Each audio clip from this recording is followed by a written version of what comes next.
What is going on, guys? Welcome back to however you're consuming this, whether it be through some sort of podcast app or the YouTube channel. Thanks so much for tuning in. If you are watching this on YouTube, be sure to subscribe to the channel and like the video. Leave a comment down below too. I always like responding to those. And also, I ask this on every podcast, so please do it for me. Share it around. If you ever take any value from this sort of content, please share it with someone else that you think may benefit as well. It really helps the show and the channel grow organically, so I ask that of you. Please share it around. Today's Talk It Out topic is that of trading time for money. I'm going to dive all into why that is the accepted norm, why I think you should stop viewing things like that, and why you should open yourself up to acquiring more wealth while expending less of your valuable time. So let's get into it. Let's talk all about why you should stop trading time for money. Let's do it. Do it! Just do it! So first off, why you should stop trading time for money is because chances are, I don't know your hourly rate, but you're probably getting ripped off in the grand scheme of things. It's not a fair trade. Time is the most valuable resource you have, and that's because it's incredibly scarce, meaning there's not a whole lot of it. Plus, you don't know how much you have of it. It's fleeting, meaning you can't replace what you've lost, and you don't know how much you have left. Versus money, where if you lose money, you can then go acquire more money, and although it won't be the exact same physical dollar or whatever sort of currency you use, it'll still have the same buying power that other previous monetary money did. So it's not a fair trade just there conceptually. But why are we so okay with the means of trading time for money? It's because that's what we've been groomed to do. The 8-hour workday is something that we've just become accustomed to, and we feel like that's a fair trade.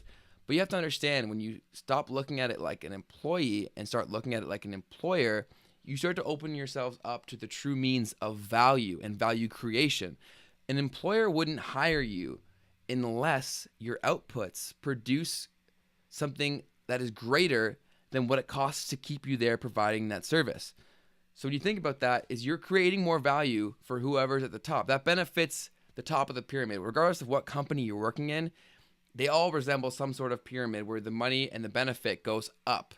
So the lower you are in that, the more you're getting ripped off in terms of this trade from time for money.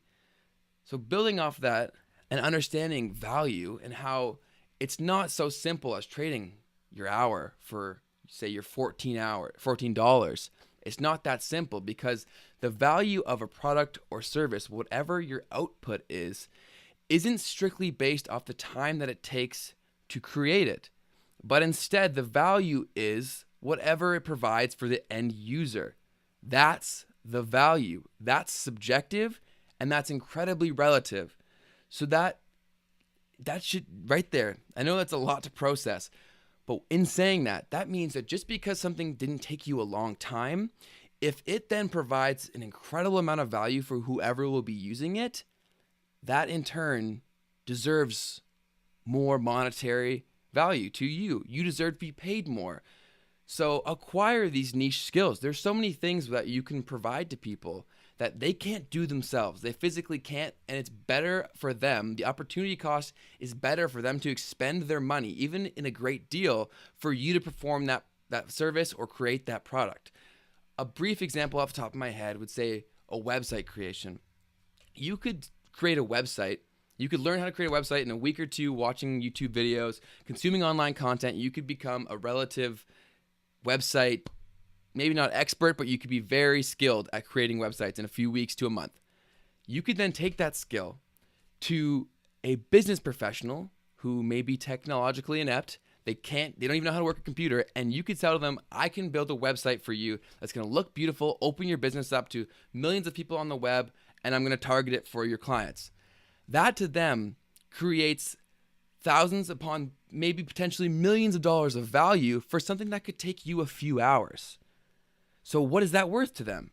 Well, that's worth the value of the output that they're going to receive from that. So although it may only take you a few hours in website creation, that could yield incredible results in terms of future customers. So that's what you need to understand and shift your framework, that it's not simply your time that you're trading, it's value that you're trading. So if you create things or acquire skills that return high returns of value based on time, that's where you meet the sweet spot. You want to provide as much value in as little time as possible so that you expend as little time as you possibly can so you can enjoy that time while garnering the top possible dollar for your service, for your product, whatever your output is. So what I encourage you to do is go acquire skills. Go acquire skills that are in demand. You can teach yourself so many things through the power of the internet, and then you can turn and sell those things for far more value than what you have to put into them, because it's value to the end consumer, which is truly all that matters, and that's where value is created. Because I'm going to say this one more time because I really want it to sink in. The value of a product or a service is not strictly based off the time that it takes to produce. Value is based on what it means to the end consumer and what it provides to them. So think like that. Think like an employer. You want to trade as little time for as much money as possible. So go find those things. Do some research. Find your passions and do it. Trade that small amount of time for a great amount of money so you can enjoy your excess of time even more so. So I hope that made sense. I hope that was somewhat empowering. I hope that shifted your framework. That's something that I've adopted, and understanding that is really, really freeing, that you can acquire wealth without having to expend a great deal of time. Because there's a difference between working hard and working smart. Yes, it's great to have a strong work ethic and be willing to put in the time, put in the effort. But once you have these skills and you acquire them, especially if they're in demand, you don't need to do something in 10 hours that you could achieve in 2 and receive the exact same amount of money. There's no such thing. There's no smart thing in doing that. There's no positive that comes from that.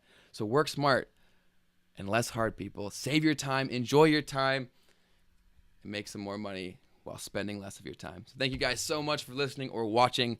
Hope you're empowered. Hope you're going to go acquire some skills and create some value and get some money in return. Because we do need money. I will not lie. So thank you guys so much for watching or listening. Be sure to like the video, subscribe to the channel, and share it around with your friends. And I better not catch you trading time for money. Enjoy yourself. Keep killing it. All the best. God bless. Much love. Talk to you soon. Peace. Boop.